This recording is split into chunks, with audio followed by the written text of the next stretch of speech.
In your college essay, you're going to need to convince the reader that you have particular character traits.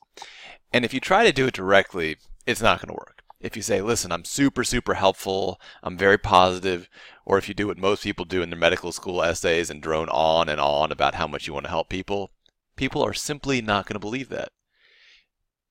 Instead, you need to convince them of your character traits indirectly. And the way that works is you don't directly say the character trait. In fact, you don't talk about that subject. You talk about something else, but in a way that reveals an underlying character trait. And in this video, I'm going to show you how powerful that is. There's going to be a part in this video where I'm going to make you legitimately wonder if I'm actually a serial killer. Now, I'm going to show you how this works over here. First, I'm going to do a few other things. I'm going to start with this. This is a picture from the Scooby-Doo movie, starring Freddie Prinze Jr. over here. And near the beginning, a reporter asks him, what does he credit a particular success? And he says, teamwork. I do a lot of teamwork. Now, interestingly, even though he's talking about teamwork, because he says, I do a lot of teamwork, it makes him sound vain, narcissistic, self-centered, and anything but a team player. So, and everyone in the audience can immediately see that. It's very clear. It's very easy to put together. So by saying I do a lot of teamwork, even though he's talking about teamwork, he is demonstrating vanity and narcissism and self-centeredness. Here's how powerful this is. I could I could say, listen, everybody, guess what? I'm a serial killer. And I could show you pictures of it, and I could have a video of it. And you know what, at the end of it, I would say about people with 30% believe me. They would say, oh, maybe it's some kind of a stage, maybe some kind of joke or whatever. But here's how I can get you to actually start to wonder. Now, let's say we'll use an actual college essay topic, and the topic is what is a historical figure that you would want to talk to, or if you could ask a historical figure anything, what would you ask them, right? Now, let's say I'm going to pick a well-known historical figure, Louis Pasteur, who, built, had all the, created this idea of vaccination, built all these vaccines, pasteurization, obviously named after him. So, a famous and well-respected scientist. So, let's say I say, listen, if I could talk to anybody in history, I would want to talk to Louis Pasteur.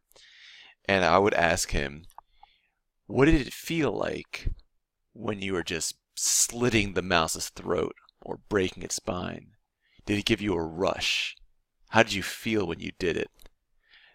Now, notice in that thing, I haven't said a single thing about myself, right? I'm just asking questions. I'm asking Louis Pasteur questions about how he felt when he killed mice in the lab. Usually in labs, you end up having to kill animals for various reasons.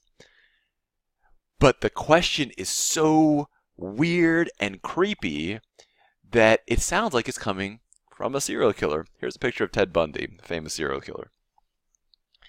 The questions you ask, the indirect information you give through those questions is so much more powerful than anything you directly say.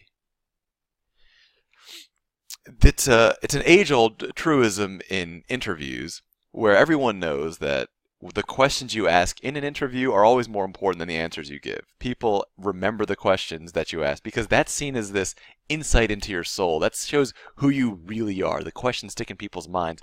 The questions let them discover the truth about you. And in college essays, by talking about things that are totally unrelated to the topic, you can reveal, quote, reveal the character traits that you're trying to convince them of. Now, let's say that my goal wasn't to try to convince the college admissions officers that I was some deranged serial killer. And let's say I wanted to show that I'm really interested in innovation. And again, I'm talking to Louis Pasteur. Maybe I'm going to say, what was your process for coming up with these new ideas? How did you tweak these ideas? When you saw what were some of the setbacks, how did you come up with these new ideas? Now, in that situation, it looks like I'm interested in new ideas and trying things out, innovation, right?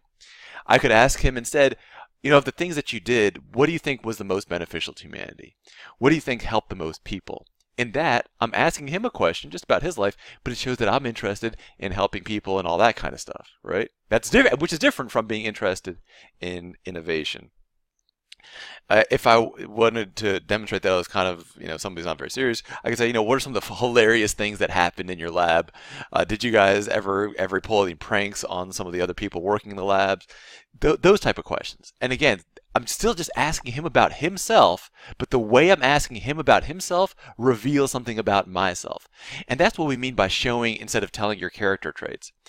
You don't want to use something that's obvious and on the nose. So if you want to talk about how you're creative, don't talk about how much art you do, because that's not, no one's going to believe that. Instead, talk about how much you like maybe lifting weights and the different things you try out.